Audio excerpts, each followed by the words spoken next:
Good morning guys. Ngayong umaga kagaling ko lang doon sa bilihan ng patuka ng manok. Bumili muna tayo ng patuka ng manok at saka ng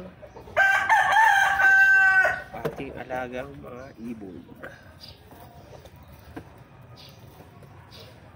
So tayo pagsasalin muna.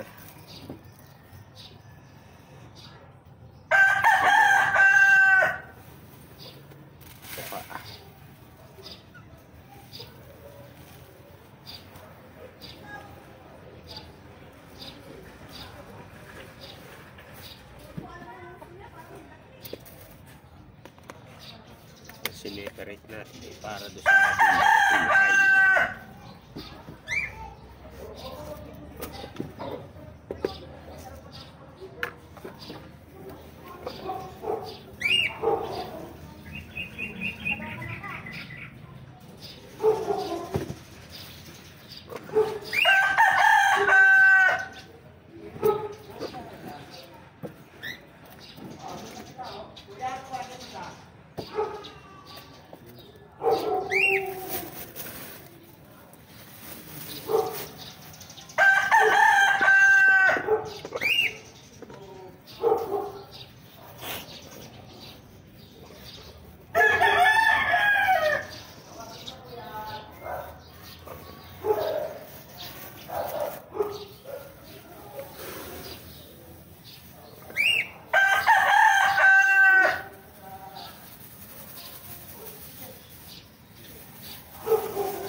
Yung mga plastic, kaya tinatago natin yan. Ito, ayan.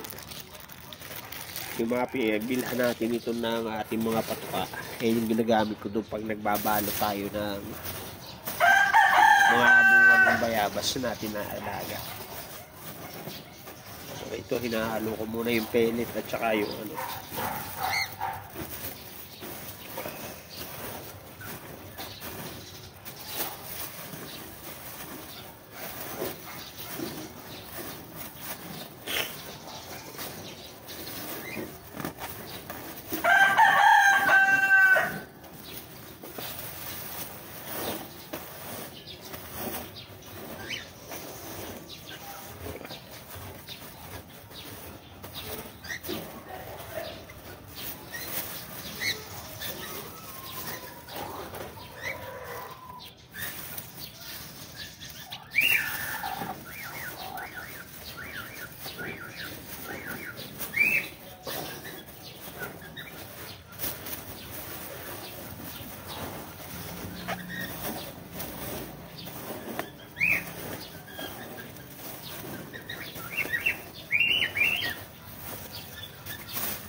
Sa mga nagtatanong pala, no, bakit kasi merong mag-ano niyan eh. At bumibili ka pa ng magkahiwalay yung pellet at saka yung ah, concentrate o conditioner. Kasi kanya-kanyang yan eh. May mga prepare din kasi yung mga nag-aalaga ng manok. Meron kasi iba na gusto nila yung mismo nakatimpla na diretso papakain mo na lang sa manok. Iba naman nagtitimpla ng sarili nila.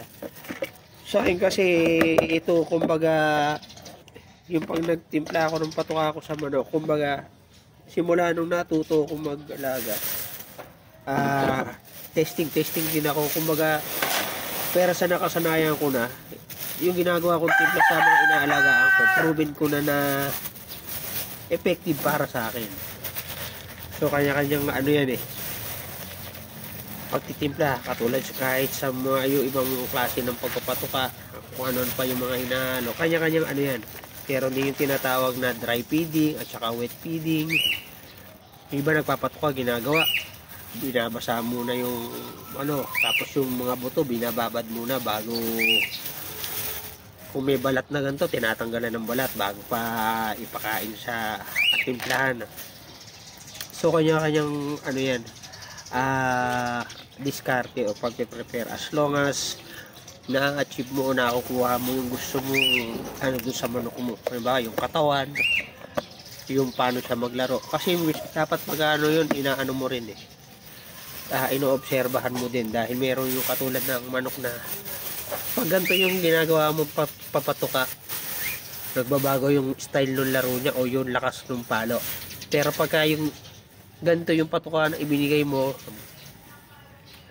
maganda yung laro niya. O kaya pag maraming tubig, mas gusto niya maraming tubig yung naiinom niya, mas okay siya maglaro. May mga ganon, depende sa So dapat pagka ka, yun ang kaibahan kasi ng yung sinasabing naglalaban lang ang gusto sa manok, pero hindi siya ang nag-aalaga. Iba kasi yung pag yung sinabing ikaw yung nagbi-breed. Pag nagbi-breed ka kasi para ka nagpapalaki ng anak mo o ng bata na mo yung yung paborito niyang pagkain, yung ugali, ganon. Kung ano yung mga mannerism niya na pag pinapatuka, bakit kailan namamalo o ganto. Maraming So yun ang kaibahan ng breeder at saka nung naglalaban lang mismo, na hindi siya yung nagpapalaki, na hindi siya yung tutok na simula yung naging itlog o napisa, naging sisiw, naging tanda, naging ginahin hanggang kondisyon nilaban. Maraming yun ang kaibahan. So sa akin yung ginagawa ko na pag approvein ko na yun o effective sa akin yun. So iba magtatanong na dapat ganito ginawa mo, kanya-kanya po tayong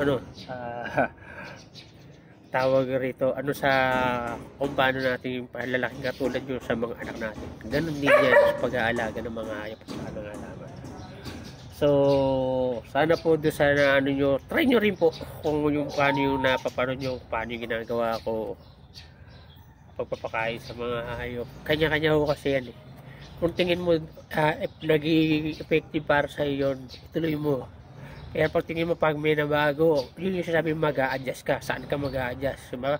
Nung nagdagdag ka ba ng ganitong klase sa pakain mo, nag-iba yung nung katawan, ng hayop.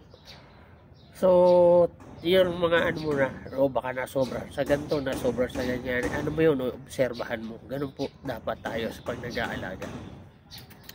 So sana po may natutunan kayo kahit konti doon sa natin, pinahagi ko sa inyo na base sa akin sa inyo po yun kung gagayahin nyo yung ko. Pero kung naman po, okay naman po na ba, may suggest kayo sa akin, ba't di natin i-try kung ko na maganda rin po yung nasuggest nyo. Maraming salamat po. So yun po, open naman po tayo suggestion at saka sa mga comments nyo, ayan nyo lang po pagka napanood nyo itong aking video. So hanggang dito na lang muna po at maraming salamat dahil mamaya Lilipat naman tayo din sa kabila at tayo yung magdidilig ng ating mga alagang halaman. Maraming salamat po. Thank you guys for watching. God bless po.